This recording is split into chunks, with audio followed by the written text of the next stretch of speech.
Welcome to the Private Equity Exchange, the only summit bridging the gaps between limited partners, private equity funds, corporate executives, and entrepreneurs.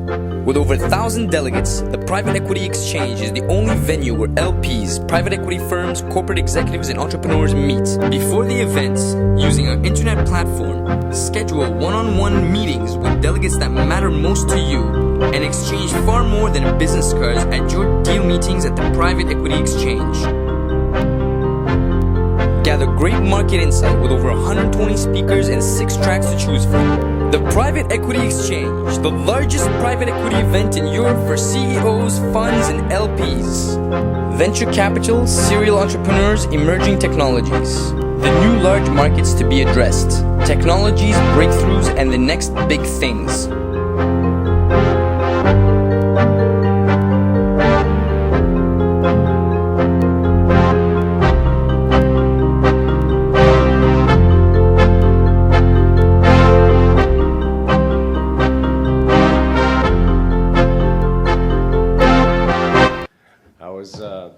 Actually putting together these slides yesterday in my hotel room, and I got a call on my PC. So I took it, and it was my 3-year-old son, Président, who was calling me on Skype. And he does this all the time. So he called me from Montreal using Skype. Very simple user experience. He presses a buddy icon, and boom, he's connected to Daddy, and he can talk for as long as he wants. So I think what Skype has achieved is quite an accomplishment. It's made the PC-based voice experience extremely simple, very natural, and a very rich experience. So simple that a 3-year-old can do it. So what we're doing at Voxlib is we're going after the mobile problem. We're trying to make the mobile experience as simple, so simple that a 3-year-old child could use it, and more natural and richer. So in a nutshell, Voxlib is redefining the mobile voice experience to which we're accustomed to. Now, let me talk just a few seconds about the problem that we're solving. We think mobile voice is flawed at many levels. In other words, the mobile voice experience that we're all accustomed to sucks. More specifically, we think that phone numbers don't make sense. We think people want to call people. The notion of having to remember a 12-digit phone number to call someone is an aberration. Ask any cognitive scientist. They'll tell you it's a burden on the mind. It does make sense. It's a legacy from the past, which is abnormal. So we want to take phone numbers out of the equation. Also, the intrinsic ergonomy of the mobile is always going to be limited. The keypad, for instance, in some contexts is inadequate. Typing a phone number, dialing a name as you're driving a car can even be hazardous. So, and there's obviously always going to be limitations with respect to the mobile device, the size of the screen, and so on and so forth. And these are not about to go away because they're very intrinsic and fundamental. Another problem that's emerging and reaching the masses now is many of you probably in this room have an account with Yahoo, have an account with Live Messenger Voice from Microsoft, have an account with Skype, and you have buddies in each of these messenger accounts, and you can't talk to the various communities. So that's a problem on the PC side, but it's also a problem, and even more so on the mobile side. Like, you can't talk to someone who's using Skype from the mobile today. In general, there's some exceptions to that, like the Windows mobile version, but for the average user, you can't do that. And you can't do it with Yahoo, you can't do it with Microsoft. So we're solving that problem, making it more seamless and opening the mobile walled garden from a voice standpoint.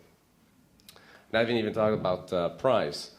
Obviously, it's not a price-sensitive crowd here, but the price of a mobile minute has become a little more competitive, but the rates charged for long-distance global calls is a farce. I mean, it's a joke.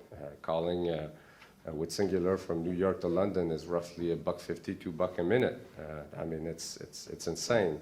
And now there's ways to circumvent these artificially high prices with voice over IP and new technologies. So that's the problem we're solving, and I'll go into specifically how we solve it now. But one of the constraints on the exercise is that we don't want to ask the user to go through complicated installs. And the average user today will not install anything on their mobile. It's just, and there's ample evidence to show that the average user is many years away from doing that. So that's a constraint on our exercise. How do we do to fix that problem? Let me, instead of talking to you generically about our services, because we have many services, we're a provider of advanced voice services, which means that we have 12 different services at launch. But let me take you through what it feels to be a Voxlib user. And we're launching this in Q1, and everything I'm talking about here works today. Just give you a glimpse of the new voice experience. Voxlib is in the cloud. That's the lady there in the cloud in the network, always there to help you wherever you may be using whatever device. Now, imagine that you're Bob. Bob lives in San Diego, and he's not particularly technophile. He's got a 1999 vintage Motorola big cell phone, doesn't even have a mobile data plan. So he's driving back from work, and he wants to organize an alumni reunion later in the year, and he wants to call his buddy Fred, who lives in Shanghai. So instead of calling a phone number of 15 digits, he just calls in a local Voxlib phone number, and that's the only phone number he ever needs to deal with. So he calls in, and then Voxlib says essentially what you want. He says, call Fred. Now at this time, the system knows that Fred in Shanghai is online on his PC, so the call is routed to Fred's PC. So now you've got Bob on his mobile talking to Fred on his PC. As the conversation is continuing, they'd like to get the opinion of their other friend, Mary, who now lives in Brazil. So very spontaneously, kind of spur of the moment, no setup, no nothing. Bob just says, call Mary. In that case, Mary is not online, so she's called on her cell phone in Rio de Janeiro, but using Voxlib's network to carry out the long distance, which is a fraction of what it would have cost doing it with the operator. So now you've got a spontaneous three-way conference with next to no long distance charges applying. Bob arrives home and he wants to carry out that same conversation in front of his PC. Nothing more simple. He says, transfer PC. The mobile connection is disconnected and he continues the conversation from his PC. So, I'll stop here. I could go on and on and on because we've really taken deliberate steps to redefine the mobile voice experience, to make it more natural, to make it more rich, to make it more multi-party, and to make it a hell of a lot cheaper. So that's what Voxlib does in a nutshell. We did a little bit of an experiment, launched a Skype plugin in September. And by the way, Voxlib is not a Skype plugin. For us, Skype is one of the many features that we support, if you wish. But we did an experiment to just get usability feedback from our market and get early real live input. So we put it out there. This thing you have to download on your PC, and it allows you to use Skype from your mobile using touchstones. That was the experiment. And we were quite surprised that we now have tens of thousands of people using this in 185 countries. We have people from Senegal, from all over Africa, China, India is one of our biggest countries. So we were very, actually, we can't to this day rationalize why Brazil is so big, why we have 185 countries. It's an English-only application, by the way. But no matter how we try to explain it, one thing's for sure, the next generation of voice services is going to be global, and innovation and the big innovations will be global phenomena. And my tie into the rest of the panel, the thematic of the panel, is we think that the big opportunity has to address a global market. It can't be just about the US market, it can't be just about the UK market. It's going to be designed for the average user today. You got to have a market ready. If you're ahead of the game, you're not going to make any money. You can't wait for 5 years before people get comfortable with your technology. And thirdly, we were really deliberate in questioning the fundamentals. That telephone service has been there for 100 years. We took it apart and said, why is it that way? Does it make sense? How can we make it better? And of course, we have a platform which is extensible. So I'll stop here, leave time for the other members of the panel. Thank you. I'm Siggi Kögl from Attaction, founder and CEO. I was invited to talk a little bit about the games market, the international. As you've understood, this is a potpourri for the bouquet final. Okay. Talking about the next large thing. I mean, games, it's not new, but it's large. It's now larger than movies, right? It's meanwhile larger than movies, and it will become much more in the future. So let me give you some numbers. It will be a 50 billion market very closely in the end of 2009, and that's only ordinary games. We don't talk about new games. We have a 16% growth rate since 20 years. So it's pretty interesting because now everybody talks about games, but it's already growing 16-20% per year the last 15 years, yeah, and it will be much more. We had some development in the whole thing. Maybe you know there was an invention from the 2D to the 3D market, 3D games. Then there came physics, real-time physics, so you can really have a real feeling of a car, yeah, in the game. And the next step will be AE. And artificial intelligence, so you will have games in the future where you really don't understand that it's a machine behind. You really think you play with humans, etc. And something what will be the next step for our opinion is, of course, everybody knows this, mobile games, yeah, but it will be very, very huge. But something most people don't know, it will be skill gaming. What's that? Skill gaming is that you have races on the web, yeah, for example, car races, horse races, snowboard races, where everybody is racing against everybody. And the interesting thing in this is that you earn money with this. So you can become a Michael Schumacher on the web, yeah, by training your character to become the best racer, car racer in the world. Yeah, you can organize your own car racing. You can really become a manager of a Formula One on the web. You can invite advertisers, promoters, etc., etc., etc. So everything will be like in the real world. The next big thing will be in-game advertising, something most people don't know.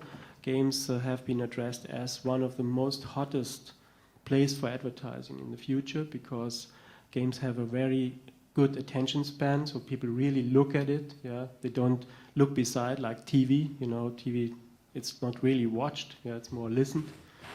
Most people don't see the screen; they more listen to what's going on.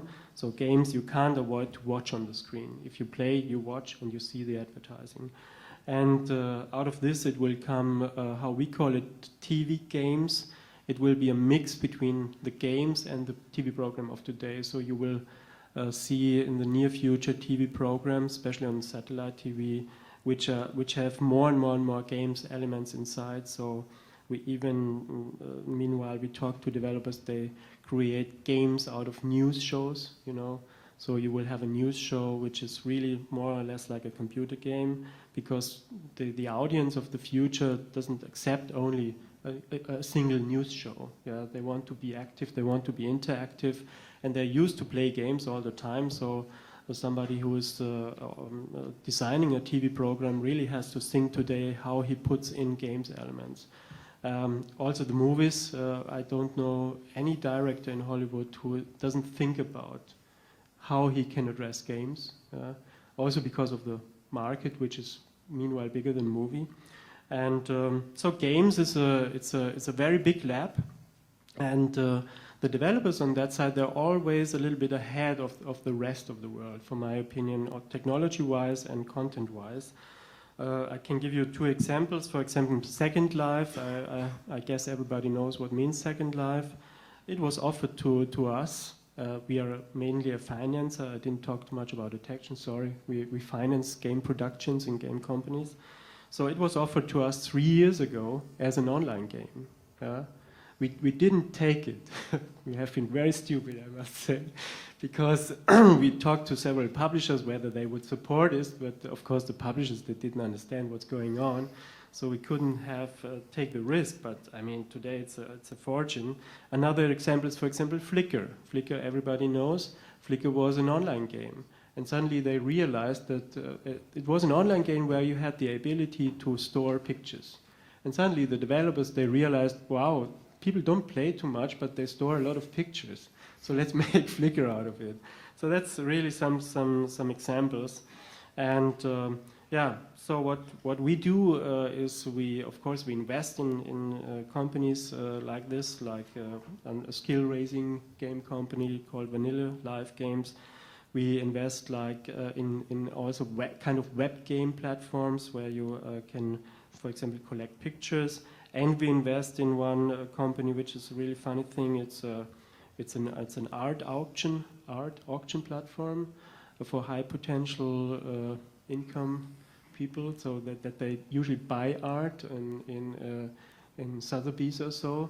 But we invest in a platform where they can do this more in a gaming way, so they will have much more fun than to go to Sotheby's, yeah?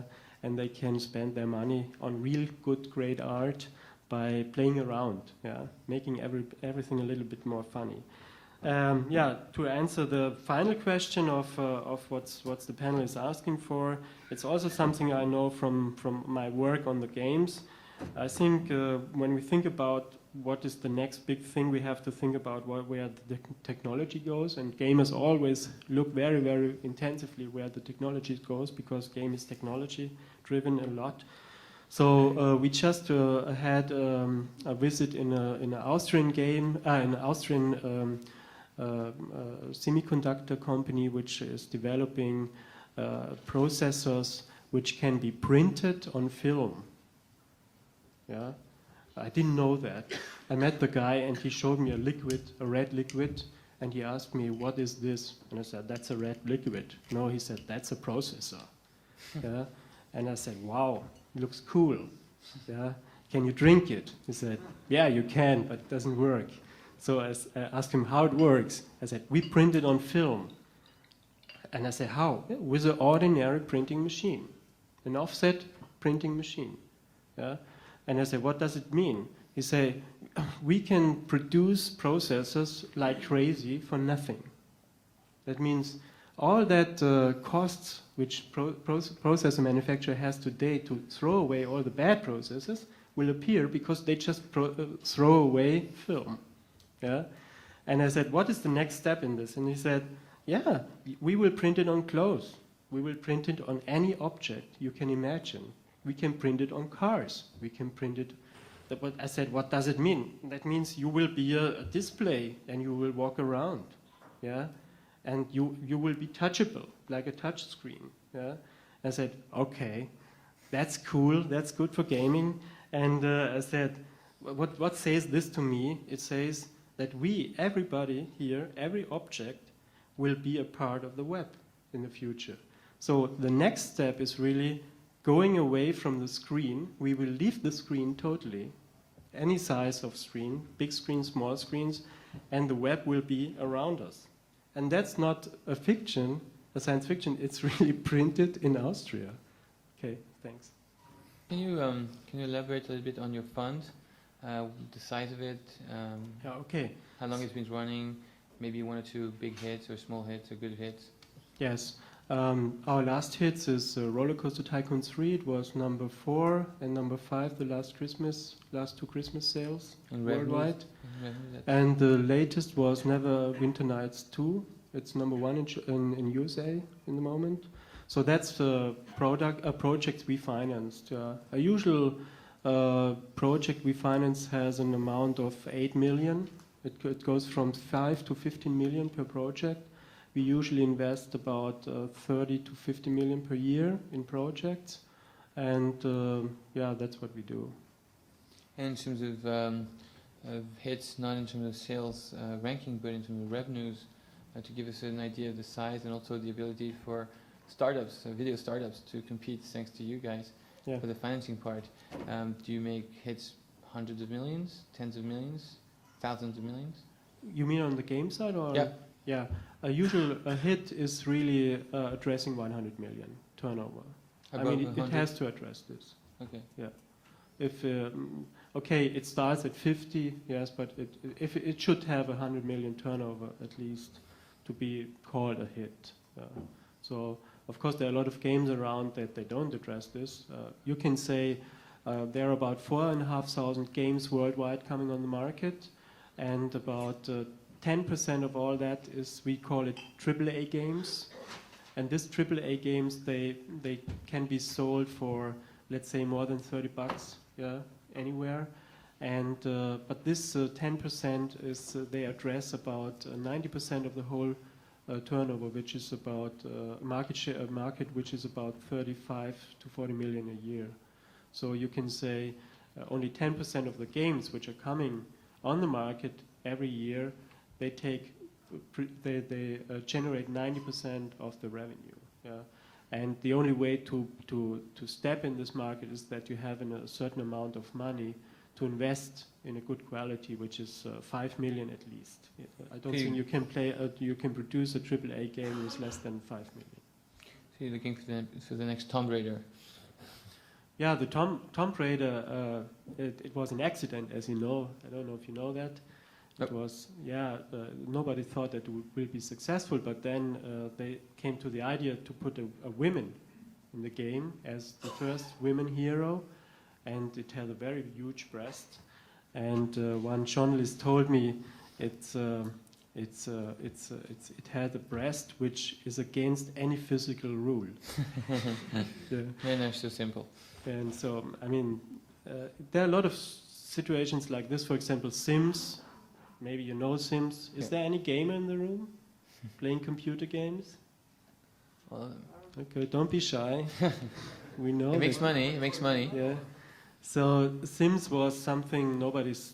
EA didn't believe that it will sell. Yeah. So they kept it for 3 years closed. Yeah, and they didn't bring it to the market until the developer said, "Okay, if you don't do it, I leave you." And then they sold 50 million games for the first run. So wow. It was very huge. Yeah. Thank you very much. Thank you. Mark, so what's the next big thing? I guess since you have your fingers in many pots, you probably have a lot of next big things to come. Right, exactly. So let me first give you a 30-second pitch on Atlas Venture. We've been around for 25 years and present on both sides of the Atlantic. We're one of the largest investment funds focused on high-tech. We manage $2.5 billion, and we contributed to a number of successes on all those geographies. I was invited to talk both about what we do every day.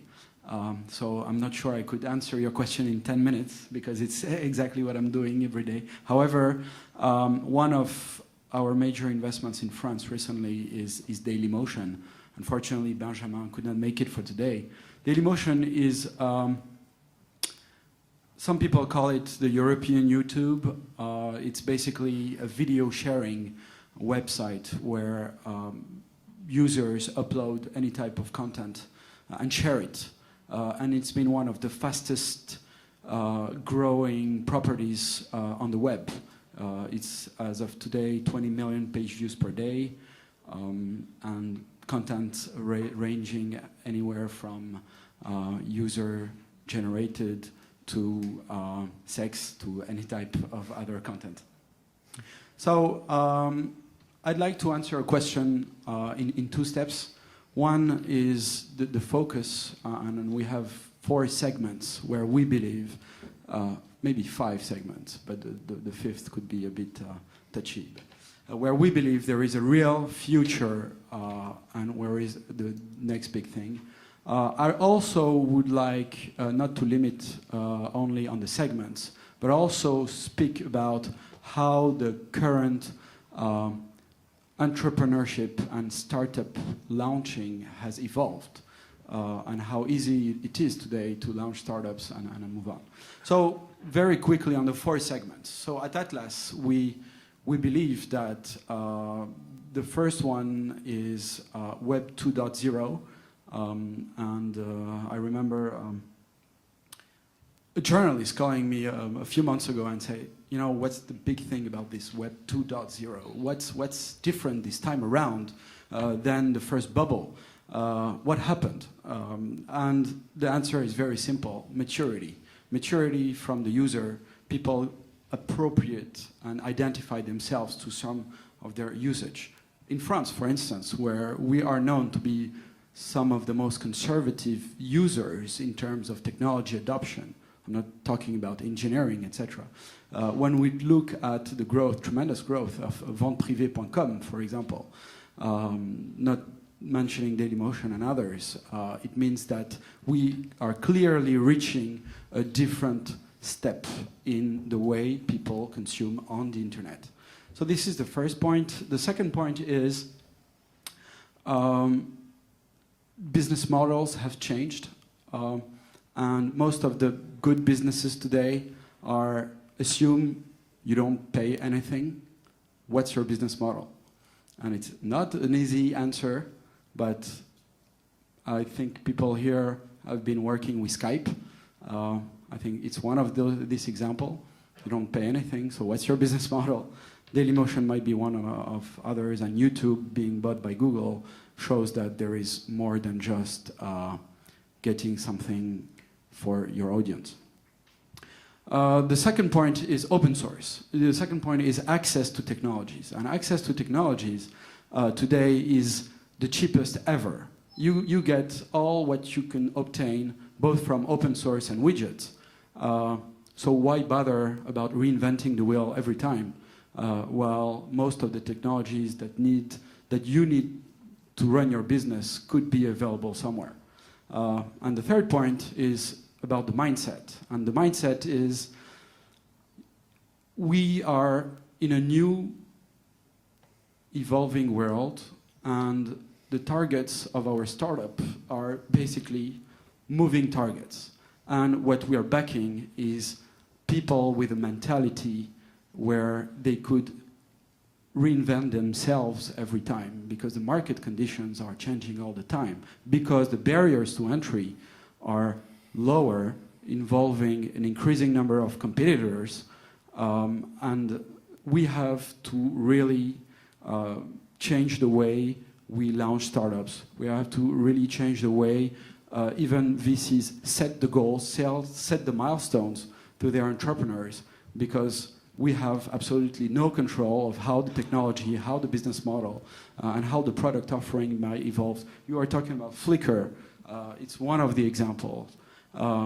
Dailymotion is also another example. We think about revenue, we think about video sharing, but there might be much more than that. And we have a notion of opportunities on how we could leverage these 20 million page views per day. So, long story short, we have 4 segments. So I talked about the Web 2.0, and we have only seen the tip of the iceberg. The second thing is, big thing, is clean tech.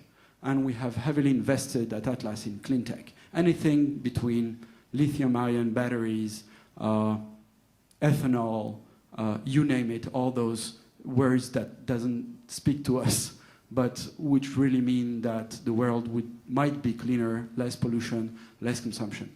The third segment is about, and again, you are talking about this, wireless technologies at large. Not only mobile, in which we have already heavily invested. We have a company called Sporever in France, which is listed, which provides sports content in mobile, and it's doing really well. And again, we're seeing the tip of the iceberg in terms of applications and content in mobile. But further than that, you have GPS, you have RFID. RFID are tags that you could find anywhere, and anybody could locate anything, anywhere. And some people talk even tags being in your ear, so that you're being monitored all the time, if you will. The fourth and last point is the convergence of consumer electronics and home entertainment. Again, we have invested in anywhere between how you consume video and TV today to crazy stuff like goggles that you put in front of your eyes, where a small screen is being much wider, and that you could have a home cinema experience with a screen smaller than this. So all in all, I think it's very exciting times. I think there is much ahead of us, and we should all roll up our sleeves and start dreaming again. And I just want to add that there's probably 2 types of VC, dumb money that gives you a great valuation, and smart money, going to give you a little less valuation usually, except if you get them to pitch with other smart money people. And Atlas is a really smart money VC. So it's probably one of the top 5 in France and has a reach outside France. At least that's my opinion, based on tons of feedback from the market. And home runs, facts. Martin, what's your potpourri contribution? Well, I think I said that I don't have a clue about the next big thing, so. But I can try to elaborate though. I think the next big thing will be fat, hot, and efficient. Fat because either it seems like people in this world are too fat. I mean, there are only 3 states in the US now with less than 20% fat people. It's really weird. Or if you're not fat, you're starving to nearly death. But the fat part of the America will make a lot of interesting things to come. Hot, of course, because it seems like we can start to grow oranges in Denmark because of climate change. And yeah, everybody invests, if we call it clean tech or whatever, in changing that. Efficient because of the computer that we are all using and the ultimate, how do you say that word, surveillance? When you're surveilling, I don't know the American English word. Brother? The big, yeah. The ultimate Big Brother society. Everyone in here can be tracked all the time because we all have our phones on all the time. We've said yes, please to the ultimate Big Brother society. So actually, in Denmark, the vote was just a ruling out that if you are within 500 meters registered to a murder, you'll be called in as a witness because they can track you. It will really change a lot. When you take these overall topics down to what does it really mean? Well, it will mean that people are doing weird communities and user-driven things out there. I mean, they're doing MySpace. Everybody's creating their little profile.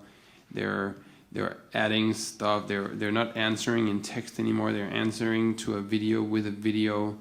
They're calling and they're texting, and it's all getting down to where they are.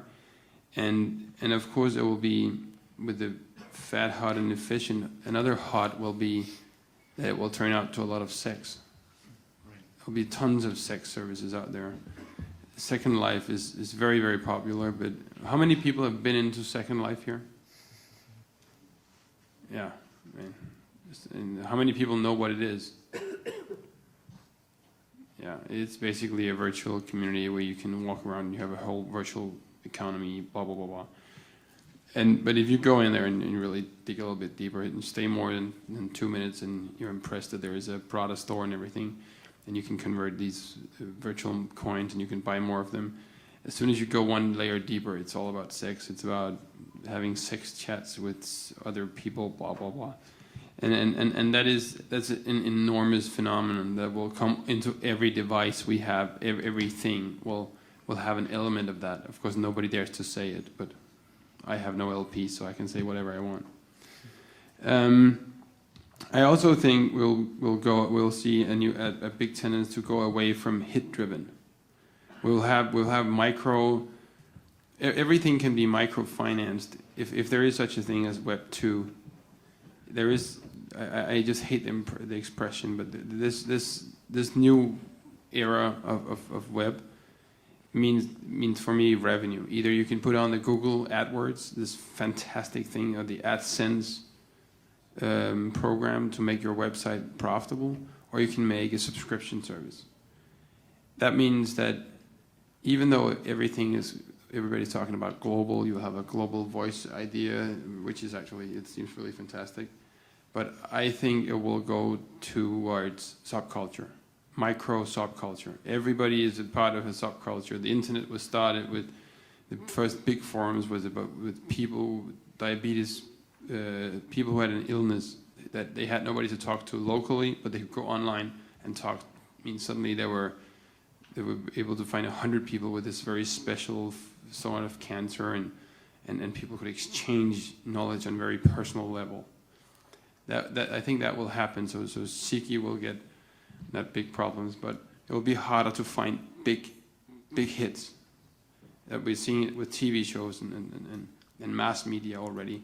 I mean, my teenage daughter and her friends, they don't watch TV in the same sense. They are online. They have their messenger on, and they have some clips. Everything will be down to 40 to 60 seconds because they're interrupted all the time. And I have to tell her to shut up the phone while if she's having dinner with us, or we're watching.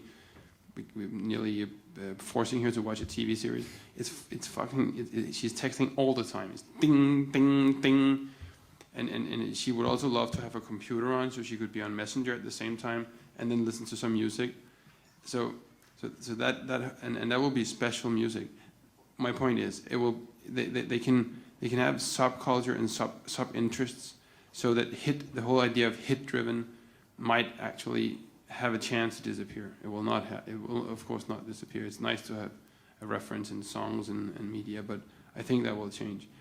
And I think a very, very big trend will be, and a big hit will be personal and original and vintage stuff that actually means something to people from wherever they are, that also points back to the subculture thing, so that you actually are into you go into a community, a MySpace or the next space, whatever it will be called, which is all about stuff that is related to where you came from, or how you believe, or what religion you are into, and feels original to you. I mean, the plastic, the bad TV presenters, they're so out. I mean, you cannot be bad or artificial or surface. You have to really be deep and tell your whole soul and tell them why you feel bad today because you have whatever problems. I mean, it's going to be so deeply involving. And Evan, who did Blogger, blogger.com, is a friend of mine. He now started a blogging service where he's and I'm also using it. It's called Twitter, where we blog. I don't know why we do it. It's really weird, but we're blogging to this phone number. So suddenly he blogs to the whole world that he's in a restaurant and his girlfriend is flirting with Brian Eno. I mean, the guy who was producer for U2. I mean, I don't. Why does he do that? But I think that's to the personality level we're going to see it. That's going to be huge, because everything content, and I'll stop here. Everything content that is going to be put into the web will be very, very easy to monetize. MySpace was bought for 500 million. Insane. Everybody talked about it. It was crazy. 9 months later, they do a deal with Google to sell the search rights. I mean, the search rights within the AdSense results actually put in whenever people search inside MySpace is sold for 900 million. Because it's so easy to monetize. If you have a stream of words, just ask Google to drop by, throw some advertising that is contextually fitting these numbers of words, and the likeliness that people will click on it will make you money from your little website. So if you can get people to post that your girlfriend is flirting to whatever website, this website will initially over time make money. And it will of course come to the cell phones, it will come to all over, so we'll have mobile payment, we'll have way more virtual goods to sell and exchange between each other. Yeah, that was my fable. And we haven't had the opportunity, I think, to nail down on how you plan to leverage your ideas and how you position your kind of fund. Can you tell us about your model as a special venture capitalist or idea capitalist? Yeah, basically, I don't want to be a capitalist. I just want to be a venture. Somebody took the notion and put venture and capital together. I'm an entrepreneur, and I think a lot of you were here when I gave my presentation, and it tells very much what we do. And we help with everything but money, and sometimes some money. So that was the first part. Now the second part is to you, in the room. You were talking about the difference between Web 2.0 and all the Web 1.0. I had the experience of being on both, and I see the barrier to entry on the Web 2.0 is much lower than the Web 1.0. With all the open source, with everything, all the prices have, like for similar infrastructure today, we paid in the new venture 1/10 of what we paid at that time, and that's not the only factor. You have a lot of people experienced that you can work with at Web 2.0, and our company is an example. We broke even 6 months after we launched, so making profit became important now. It's not something that just at the previous one we used to feel happy about how many users we have, how many page views we have, but we were making millions of loss per month. And how many press net mentionings? What? You were probably also very happy with press mentioning.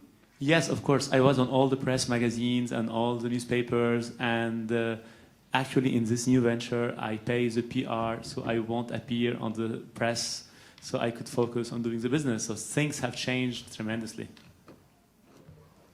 I also have another interesting comment.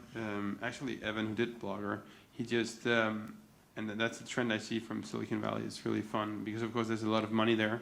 And as you pointed out, it's going to be much, much cheaper and easier to launch. So a couple of these guys, they started something called, one thing was Audio. It's a podcasting service. They started it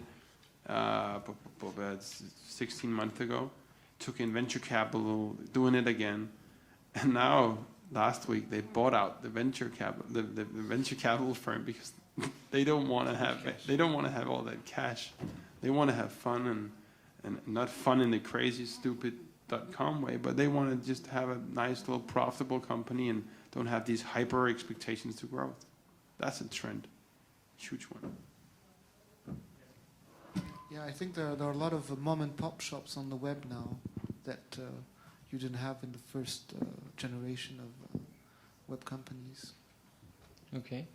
So are we going to an era where the micro guerrilla venture capital funds are not needed anymore, and that micro venture capital funds could be more helpful and make more returns? Yeah, but I don't know, because it's really going to be difficult to say, because I'm not sure. We were talking a lot about whether we should have a fund or have other people's money, but it's just so, when it's our own money, we take so much care and we think so much more about what we do. I think the problem with capital into companies, into funds, is that it's like bandwidth. I mean, if you have a lot of bandwidth on your computer, you just use it. Same with money. If you have them, you burn it, of course. And you have the pressure of the venture capitalist. And I love the idea. I love venture capital. It's been helping me with a lot of stuff, and a lot of companies have done. And I love the whole concept. But sometimes you also have to be educated to learn how to handle it, not just get $10 million. And you talked about somebody who kept some money. That was smart. But if you take 10 million, I mean, the VC is tempting you to use it all fast so he can get there to make another round and get more shares, because he has got $1 billion, but you only have these 10 million. I would like to give an answer. I think what we will see is that more and more consumers, they will become, there's a word in the marketing scene, as you know, prosumer, now for more than 15 years. Nobody really realized what means that. But I think through the web, we slowly realized what does that mean. People, they don't like to sit only at home and watch TV. So they want to be active. Interactive. Yes. So on one hand, they want to show what they do all the day. You see it on YouTube and so on. And then they want to start to do something productive. We see it on the online games. A major aspect of the success of online games is that people create their own worlds. Yeah, they create their own items. They sell the items on the internet. Some items you can sell for 15,000. Most friends I have, they have already value of items, yeah, of more than 100,000. Yeah, so they have built up value of $100,000 just by playing games. Yeah, I mean, they can sell it anytime on the internet. It's like selling a house. So, and I think the next step will be that people start to invest also, to become investors. Yeah, they will see a good idea and they say, "Oh, I give $500, just like that, not to buy a share, just because they like a project, for example." I think we will see funds for prosumers that they can, for example, we do this in the games now. We start a fund where everybody can become a producer, yeah, by putting some money, just a little money, in a game production. And that's what people like to be. They like to be a producer, yeah? And they like to be a producer of games. They like to be maybe a producer of cars, yeah? Who knows? So this will happen in the future, and maybe that's the future of the funds. We have another participant in this room. I wanted to share one thought of the present and the future, and then ask a question of the panel. The thought is, what I see happening at the moment is I see several very big companies, one of them a very big prestige car manufacturer in Europe, using blogs to actually define what their next product should be. Exactly. So that's certainly somewhere that things are going today versus the future. Yes. But I work for Procter & Gamble, and for those that may not know, we invented the word soap, TV soap. We invented TV advertising. Sure. Now, we've had Siggi explaining to us about using gaming for advertising. Morten has given us a fantastic vision of how to gain free advertising. I'd like to ask the rest of the panel, as well as both of you again, where you see advertising going in a world where people are spending less and less time in front of that large square box that sits in the corner of your living room. I would like to give an answer to this, if you like first. So. I think, I mean, that's my theory, and maybe it's a little bit not very easy to understand, but you have to think about it. If you have an interactive world, like a game or the web, then it's very easy for people to avoid seeing advertising or taking advertising. So you really have to think about how you make them to take it. Yeah? And if you think about it, you come easily to the point that you say, okay, I have to put a benefit in the advertising. Yeah? Advertising has to have a benefit in the future. I can't just send it out and wait that they take it. Yeah? So if you think about benefit, you think about a product. Yeah? Because you say, okay, if I put benefit inside something, that's product design. Yeah? Making a benefit or a list of benefits inside something is product design. So we will end up with a kind of advertising products. Yeah? And the recipient, which we use normally as a term for the receiver, he will not be anymore a recipient. He will be a consumer. Yeah? He will consume the advertising product. So advertisers which do not learn about this, to design advertising products which people consume and like to consume, they will just disappear. And that's the future. Produce advertising products which people take and consume. I think it's interesting to elaborate on. I actually happen to be a little bit. I agree with you on one hand. On the other hand, it's very, very simple. I mean, direct marketing has been the salvation to everything. I mean, only in big branding, like you guys, of course, have been doing, you've been able to spend money without really seeing the return. The salvation is here. It's called AdWords from Google. Very, very simple. Just elaborate 2-3 levels. Take any movie, any stream, anything you have where there's content, as I said, and take the paint that Siggi talked about, and then take care that you can put the contextually interesting stuff into response media. That will not mean we're still gonna shit and eat, and that's a lot of your products. And thereby it's really hard to get this one. By all the content that we put into these systems, the videos we upload, all the back catalog of all the songs in the world, all the videos in the world, all the TV in the world. We have so much content that can be contextually framed. So whenever we see any movie, anything, what you invented as soap is just AdWords. It's contextual advertising into whatever media you're at. It's easy to always have a backlog of the last 10 minutes, 2 minutes, 3 minutes, whatever is the most efficient of the radio show that you're listening to, and analyze what did they talk about, and then put in the contextual advertising that fits to it. And I bet that it's easy to sell it to Procter & Gamble, to buy the global rights to the contextual radio shows and TV shows and music shows or circus or whatever, as long as we have a media to respond. But that we have by the Big Brother Society. It's here.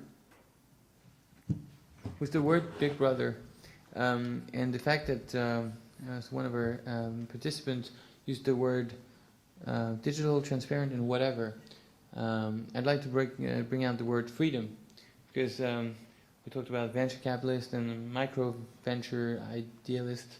I don't know if it's the right term. And it's true that more and more people, want to go out of the box and out of how it's framed for them. And we talked about this great company Google, which has those AdWords. But I think one of the key things they do also is they ask people to work for them 4 days a week, and on the 5th day, they can do whatever they want. That's the kind of new society coming up about freedom or whatever you want.